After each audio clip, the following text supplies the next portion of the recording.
Also, I thought I'd run into a glitch last night because I don't have a 3/4 um, breaker bar here, anything to fit this 3/4 piece, and because I thought that I needed these screws, but then I remembered that actually looking on Stefano's site, that the tool I have over here, the base comes off, and I have three little prongs to put in it to remove the flange. So I'm going to do that today. So the tool I should have used for this was this large tool here with just these three screws in it. And so those fit down up against these pieces here so that you don't put pressure on the threads, and you should be able to turn it off. I should be able to turn it off here. So just set the tool in place. I bought this 19 millimeter Craftsman 6-point socket to fit on top of here. It's probably just a little bit loose, but it works fine. And then we just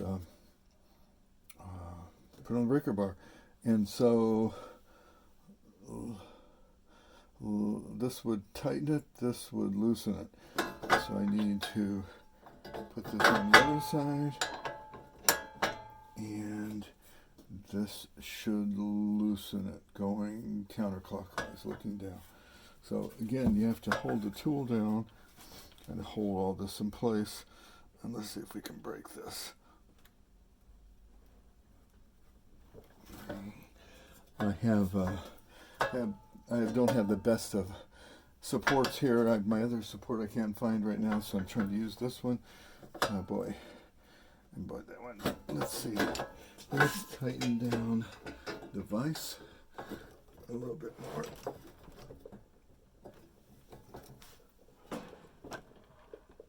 So it doesn't turn. There we go. Let's see, huh? Then we want to be on this side to loosen it. And let my mouth guard so I don't clench my teeth too much.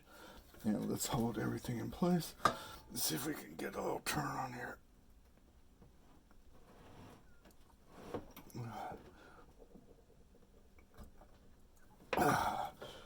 It's not wanting to go.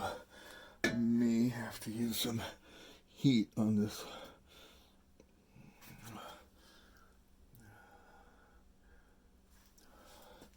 Or I may even have to clean up these threads here a little bit, just because there's so much stuff on them. But it should break loose. Gosh, when you don't want it to break loose, it does, and when you do, it doesn't. So let's try one more time. That's tightening it. That's loosening it.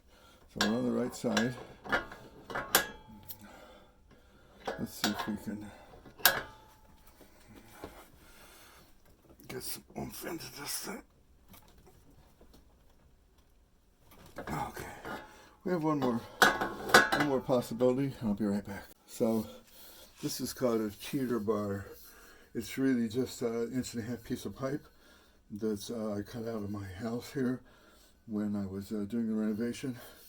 And what you do with this one is you put the breaker bar on. So it basically extends the breaker bar handle. Stick it on the breaker bar. So now we have at least a 2-foot, if not 30-inch breaker bar, and we turn it. It's not going. You may have to use some heat on this one because of it really doesn't matter. The base is going, and it won't hurt the flange, and it won't hurt the boiler. Get a little bit of heat on the chrome there on the bottom. Let's try one more time. Let's see if we can move this to here. And my vise is moving on me. Everything's still moving.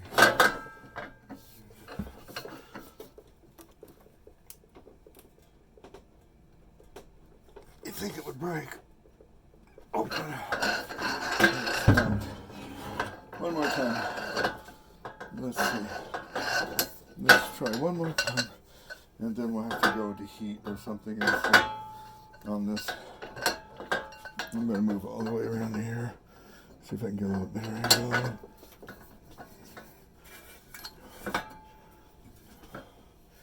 It's kind of hard. It's not. This is probably the best angle I can get on to hold the tool in place. And push on the breaker bar. Ready? And one more time.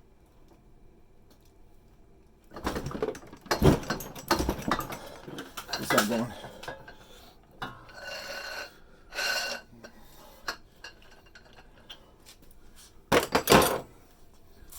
Okay, I've got my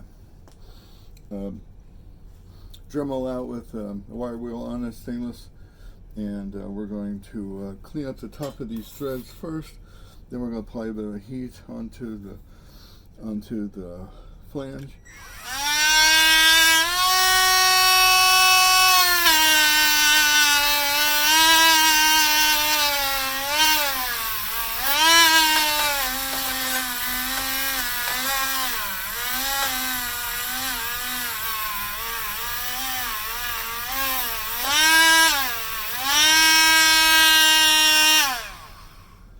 I'll keep working on it now and I'll show you when I'm finished. I don't know if you can see it now, but I've cleaned up all the threads above the flange, and then I cleaned off the best I could.